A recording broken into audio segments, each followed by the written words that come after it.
Welcome to Bite Size Rando. I'm DDR Kirby IceQ, and today we're going to learn how to quickly set up the Paradox Cave bomb jump.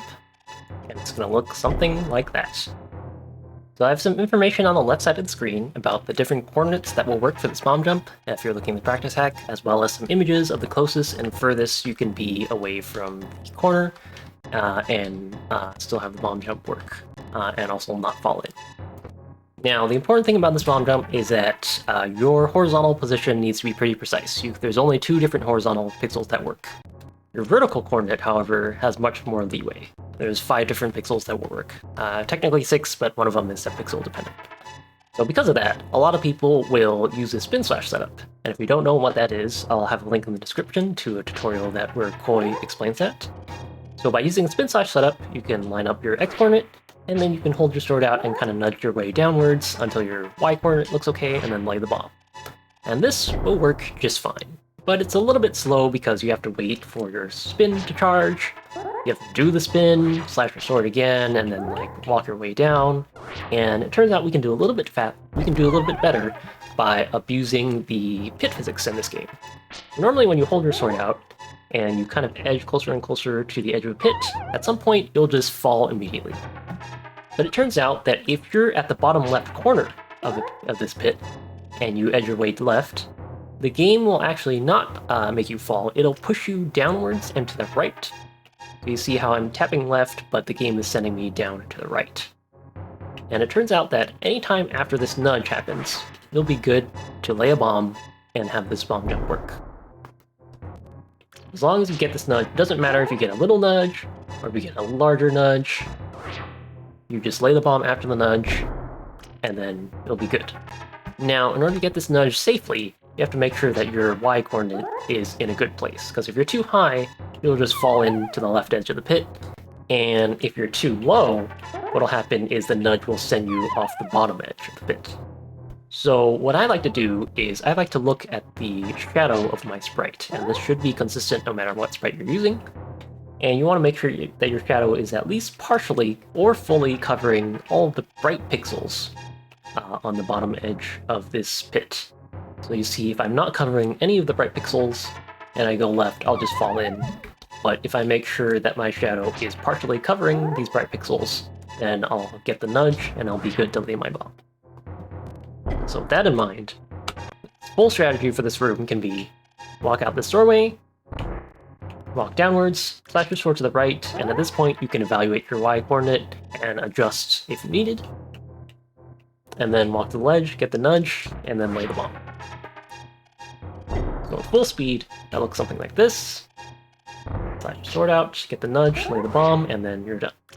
And that is really fast, and it should be faster even than if you were to try and hover across this gap, for instance. It's very fast once you get used to it.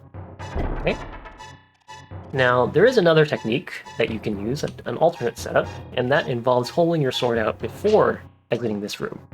And I want to shout out XSCZO for this setup. So for this one, you're going to hold diagonally down left with your sword out as you exit this room. And by doing that, you'll kind of reach the corner. Now, if you only do that, you'll see that as I teeter, I'm just going to fall off the bottom edge.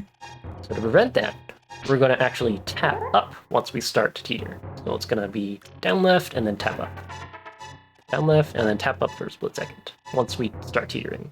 So down left and then tap up, and then we'll be good for the bomb jump.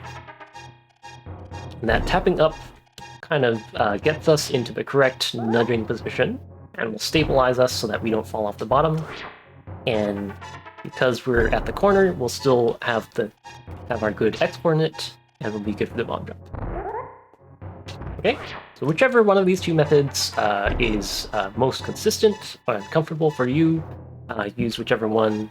But definitely try to whatever method you use, definitely try to abuse the properties of this pit in order to set up this bomb jump quickly.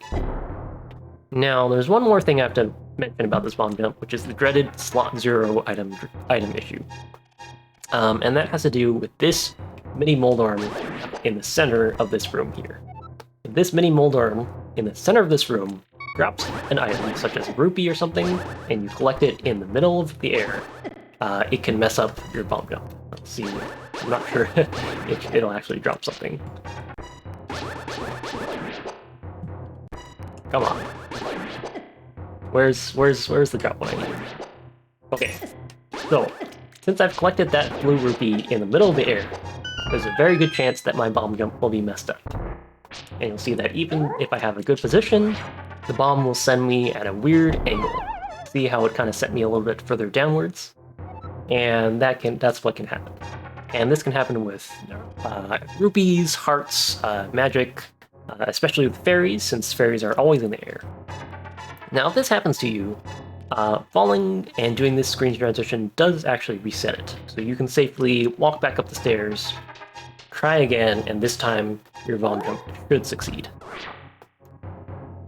And this is going to be faster than if you were to walk out and go all the way around to the other entrance of Paradox Cave. So, in fact, if at any time you fail this bomb jump because you either missed the cheater, or the Sprite Slot 0 issue happened to you, or whatever reason, the fastest way is going to be to try again by walking back up the stairs, and then try the bomb jump again.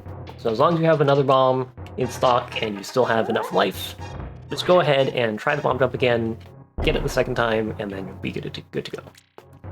That's going to be it for this video. Hopefully this is helpful, and if you have any questions, feel free to leave a comment.